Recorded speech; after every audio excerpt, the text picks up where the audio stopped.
Do now want to take a live look at the U.S. Capitol. This is the longest government shutdown in our history, drags on, and a stalemate between lawmakers continues. The impacts are continuing to grow here at home. We know several flights were canceled at MSP International Airport today for cuts by the FAA at 40 airports across the country. We also know this is just the beginning because the plan is to cut 10% of flights, which in turn is leaving travelers in limbo. So at MSP, that's 7 flights that have been canceled so far.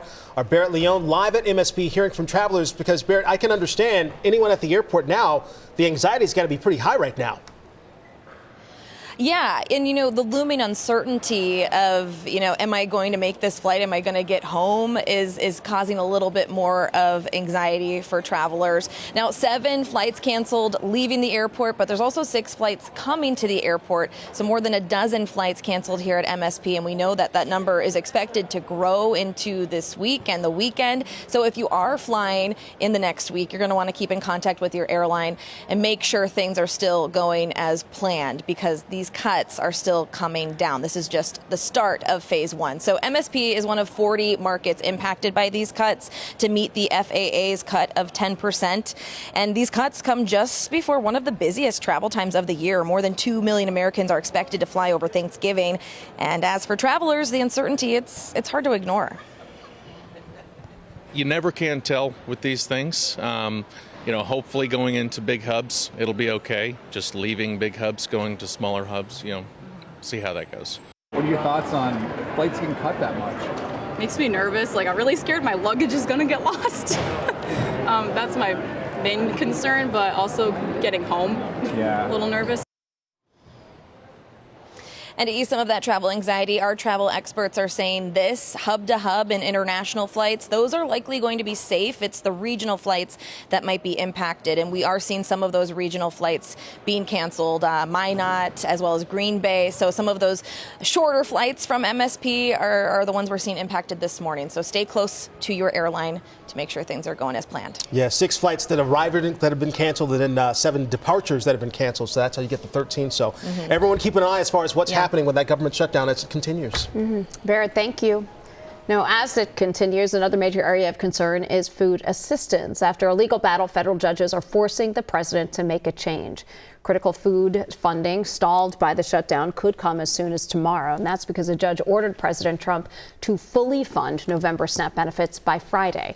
The administration had previously said it would partially fund the benefits. Now, in the meantime, Hennepin County just approved $2 million for food security through the end of the year. That money will be given to food banks and food shelves that request it. Tomorrow is the statewide fire hunting deer hunter opener, and here's what you need to know about this year's season. In 2025, there is now only one statewide season. That means if in years past you hunted during the A season or the B season, you'll just need the one license for the entire season. If you want a refresher, you can head to the DNR website and check out the regulations book to make sure you are following the law in your area. Another reminder, chronic wasting disease regulations change each year, so make sure you check out what testing is required for your area. One thing that won't be changing, though, mail-in test kits for CWD. Those are available across the state. Here's Sarah Stroman, the commissioner of the DNR, with some safety tips. I always like to remind people about hunter safety at the start of the deer season. There is no such thing as a successful hunt if it is not a safe hunt. So a couple things, check your deer stands. Particularly if you use an elevated stand, you want to get out there before the season starts and make sure that stand is still secure. It's a great time to brush up on your firearm safety tips and make sure you are ready to use your firearm in a safe manner. And of course, it's that time of year to pull out your blaze orange. Want to be wearing your blaze orange in the woods while you're out hunting. This year expected to be a good one for hunters as well. Big Game Program Coordinator for the Minnesota DNR, Paul Burr, shared his statewide outlook. Minnesota experienced a second consecutive mild winter this year, which in general is great for the deer population. Now, hunters play a vital role in managing the state's deer population, especially in areas that are overabundant with deer.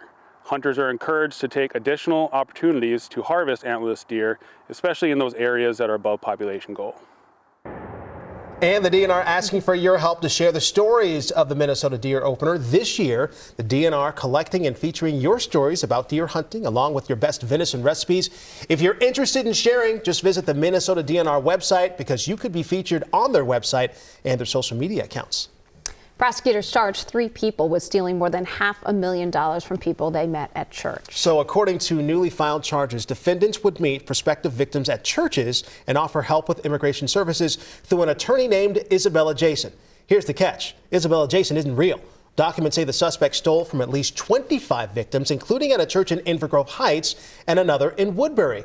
It's a type of fraud one expert says is common with immigration lawyers and called it notarial fraud. When you are desperate to find a solution or find a remedy that would allow you to stay in the United States, or if, let's say, you've fled very dangerous conditions and you have a fear returning to your home country, that makes you very, very desperate to access any type of help. Prosecutors say they plan to pursue an aggravated sentence, calling it a major economic crime.